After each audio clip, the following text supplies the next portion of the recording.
क्योंकि और मैं तो सभी जो जितने सत्संगी हैं उनसे भी हाथ जोड़ के निवेदन करूंगा कि इस सत्संग से बिल्कुल ख़त्म हो। इनके घर में जो भी इन बाबाओं की ढोंगी बाबा की तस्वीर जो लग रही हैं उन तस्वीरों को बाहर निकाल करके रोड पर जला करके और जूते से मार लगा करके छोड़ें।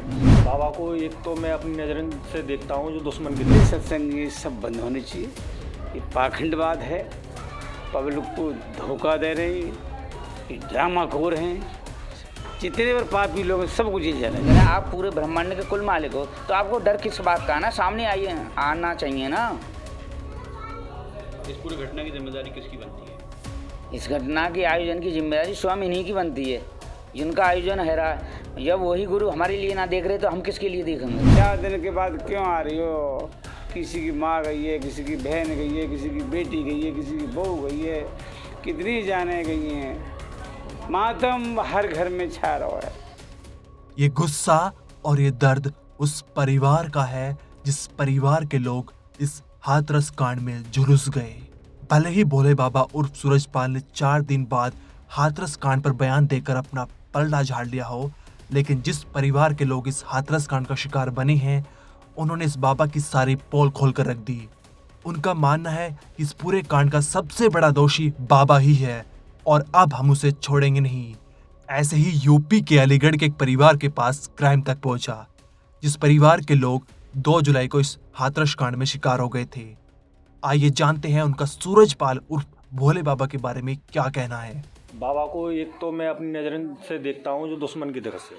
क्यों कि बाबा उसी दिन समय पे आना था पब्लिक के सामने। बेशक मौजूद जगह घटना की जगह पे नहीं आता, लेकिन मीडिया के सामने तो आता है। लेकिन अब जो आ रहा है इसका ढोंग है अपना बचाव करने के लिए। और मैं तो जनता से भी ये कहूँगा, जागो, ये ढोंग से जागो। बाबा को तो उसी वक्त स्पॉट पे आना चाहिए था।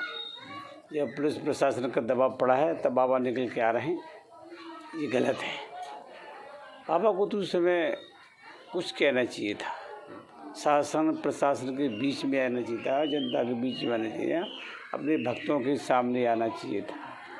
प्रशासन पे, शासन पे और भी लोग हैं।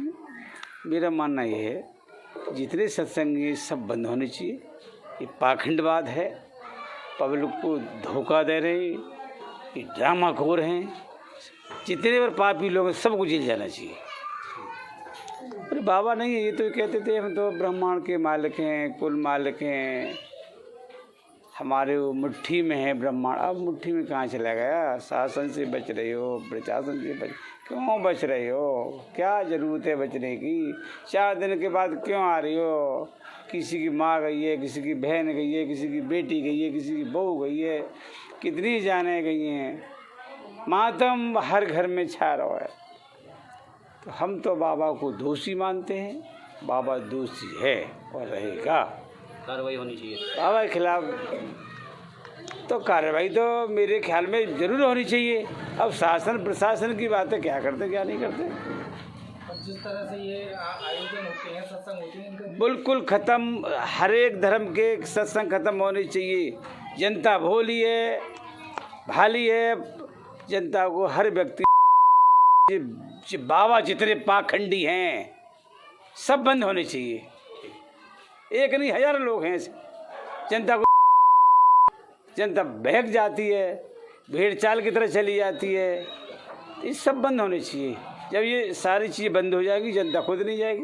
बाबा 4 दिन में तो जब प्रशासन का जब डंडा घूमा है और प्रशासन की जब आंख घूमी है, प्रशासन ने अपनी दृष्टि दिखाई है जब उसके डंडा से, और बाबा 4 दिन में बाहर आए। बाबा का तो नाम FIR में था ही नहीं। बाबा का FIR में नहीं थी तो उसकी जांच चल रही है। जांच के अनुसार शासन प्रशासन इनकी FIR बनाएगा।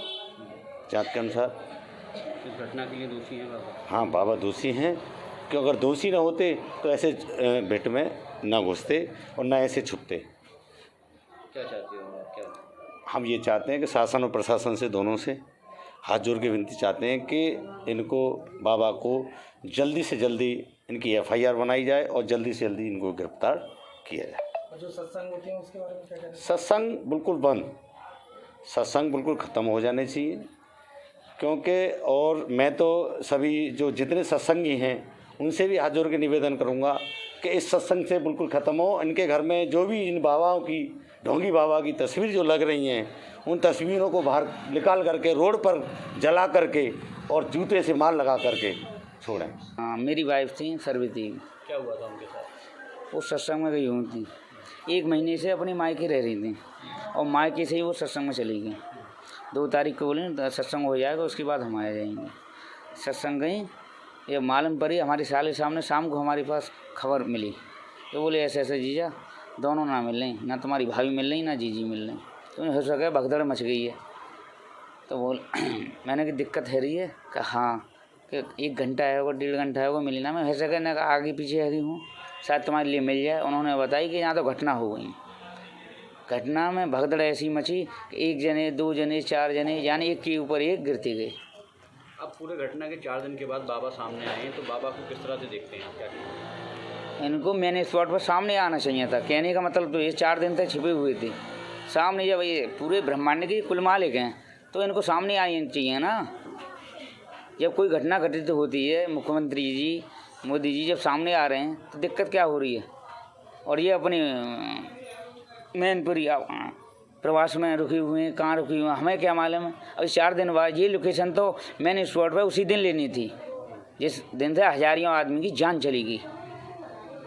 तो क्या कहना चाहेंगे कि बाबा के सत्संग में आप लोग जाएंगे या नहीं? नहीं जाएंगे।